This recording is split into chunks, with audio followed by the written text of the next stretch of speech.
Ohio State and Michigan will take each other on for the only time this season on Sunday afternoon. This video comes all from a tweet I published on Thursday night. And I asked a simple question.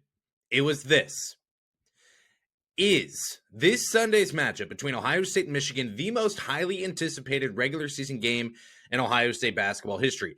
And as you can see, the number's not great. I've gotten 27 replies on this, 78 likes. That's fine. I had to call my mom to come pick me up off of Twitter on Thursday night because I was getting ratioed too hard. I have people roasting me, and that's fine. You can do that.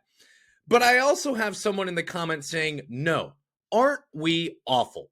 So today's video is designed to explore the lore of Ohio State, Michigan version 2025 in men's college basketball. We have 4 levels of lore that we need to get through today. And after that, I will just answer the question, or at least allow you to answer the question of, is this the biggest game, the most highly anticipated in Ohio State versus Michigan history? So you have to back all the way up to the end of last season for the start of the lore. Roddy Gale Jr. spends 2 seasons at Ohio State. It's a tumultuous 2 seasons where former head coach Chris Holtmann is at the helm, and the Buckeyes do so poorly that Holtmann is let go in the middle of the season last year. Jake Diebler takes over. He goes 8-3 as interim head coach and ends up earning the full-time gig for Ohio State, where he currently is right now. Now, Roddy Gale has a meeting with the Ohio State program with Jake Diebler and the coaching staff. And outside of that meeting, he leaves and he decides, you know what? Maybe it's best for me to test the waters. Maybe it's best for me to hit the transfer portal. So Roddy Gale Jr. enters the transfer portal. At the time, what I was told was that, look, Roddy Gale Jr., he wanted a bigger role. He wanted to squeeze the orange a little bit more, and he was looking for an opportunity to go do that. So Roddy Gale Jr. is in the portal for a couple of days, and then you hear some rumors that Roddy Gale Jr. and Michigan are linked to one another. Before long, Roddy Gale Jr. transfers away from Ohio State, and he heads to Michigan, up to Ann Arbor. Now, that's a big deal, obviously, because a player transferring from Ohio State to Michigan, usually not something that you'd like to see happen, but it's also a big deal once we get further into the layers. Now, Roddy Gale Jr. was looking for a bigger role, and he wasn't going to get that at Ohio State. I think that he left the conversation with head coach Jake Diebler, understanding Bruce Thornton is still in Columbus. Bruce Thornton is still going to be the guy. He's the best player on this team, and he's going to be the leader of this team offensively. Roddy Gale Jr. looking for a way to have the ball in his hands more and to get more shots up and to be more of a focal point, have the spotlight on him. He decides through conversations that Michigan is the best place for him to go for that opportunity. Ohio State, I was told, had offered more in NIL money to Roddy Gale Jr. than Michigan offered to Roddy Gale Jr. And Gale decided, I will take less money to have a larger role, at least what I feel will be a larger role at Michigan. So that's a big deal because Ohio State loses a player, and it loses that player to Michigan, your arch rival. Then, your second layer, as we answer this question, why would this be such a highly anticipated game? I believe most Ohio State basketball sickos like myself understand the gravity of this game. Second layer is Dusty May. So during this time where Jake Diebler was the interim head coach at Ohio State, he goes 8-3. The first game he ever coaches after being named interim head coach, he upsets number 2 Purdue at home, court storming, insane environment and atmosphere. He also picks up the first road win Ohio State had in the Big Ten in a long time with a buzzer-beating win over Michigan State. He finishes 8-3, a little run in the NIT before the season is over, and Ohio State nearly did get into the conversation of making the NCAA tournament. They were a couple free throws away from getting there with a win over Illinois in the Big Ten tournament. So Jake Diebler does a great job. But as we continue to search for a head coach at The Ohio State University, we find out that it's not just Jake Diebler in the running, it's Dusty May. Dusty May and Jake Diebler are the 2 finalists for head coach at The Ohio State University men's basketball program. And of course, well, Jake Diebler is named the head coach. I don't know the behind the scenes, but I believe that Jake Diebler, based on my conversations with him, based on what I've heard from him, I think he inspired the decision makers at Ohio State, athletics director Ross Bjork and company. He inspired them in part.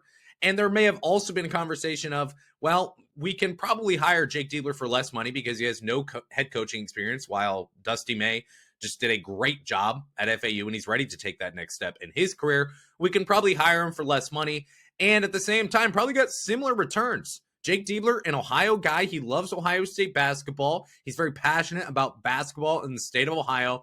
So Jake Diebler gets the job over Dusty May. Dusty May continues his search and he ends up getting pretty close and rubbing elbows with Michigan.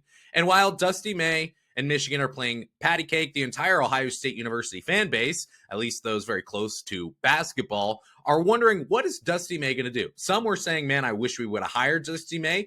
Others very thrilled with Jake Diebler, really curious about where Dusty May would go because he was the only other finalist for Jake Diebler's job. Dusty May, now head coach at Michigan. He accepts the job at Michigan to lead their men's basketball program, and that's where he is currently today. So now you have the head coach, Jake Diebler, at Ohio State, facing not just an arch rival in Michigan, but also the guy who wanted your job and didn't get it. And that brings in your third layer of lore in this, and that's Jake Diebler versus Dusty May. And specifically, Jake Diebler wants to prove Ohio State right, in that Ohio State made the right decision hiring Jake Diebler over Dusty May. Now, from what I've been told, Jake Diebler has not mentioned this to the team. I've asked many people within the program. It's not something that he's mentioned to the team. Oh, I got to beat Dusty May. But you have got to assume that as you're sitting there preparing for this game, Jake Diebler's got to be thinking about Dusty May. He's got to be thinking about the fact that he wants to prove Ohio State right, that they made the right call and the right decision. So you've got not just Roddy Gale transferring away from Ohio State to Michigan and leaving behind Bruce Thornton, taking less money to do so because he wanted to touch the ball more. You've got Dusty May versus Jake Diebler. Jake Diebler gets a job. Dusty May goes to Ohio State's arch rival. And you've got probably, as long as Dusty May stays at Michigan, if Michigan offers him a bag, he'll be at Michigan. If not, he may go to Indiana. We'll see. But for the next several years, if May is at Michigan, you have got a constant conversation around those who are really, really close to Ohio State basketball and Michigan basketball. Who's going to win this matchup, Jake Diebler or Dusty May? Exact same scenario, exact same job. Both of them were interested in, and now they're arch rival coaches at this point. So who's going to win the all-time matchup between Jake Diebler and Dusty May? Then you've got the fact that Jake Diebler wants to prove Ohio State right, and this is his first opportunity to do so. And then you've got one other thing that a lot of people don't know. Sam Walters doesn't play a lot of minutes for Michigan. He's played every single game except for the Wolverines' last game, a win over Purdue. Sam Walters transferred from Alabama to Michigan this offseason. Sam Walters also had interest from Jake Diebler and Ohio State. I don't remember how close Walters and Ohio State got during the transfer portal window, but I do know there was a serious interest expressed. I don't know if Walters took a visit to Ohio State. I can't remember. I don't remember if Ohio State offered Sam Walters, but I know internally that there was serious interest in linkage between the two. Sam Walters is now at Michigan. Instead of transferring to Ohio State from Alabama, he transfers to Michigan from Alabama. So that's not a huge layer of lore, but it needs to be stated. So now as you head in this game on Sunday, you've got the dynamic of Roddy Gale Jr. returning to the shot where he is going to get booed heavily the first time he touches the ball and maybe the entire game. You have that along with Dusty May, who did not get the job at Ohio State and goes to Ohio State's arch rival immediately.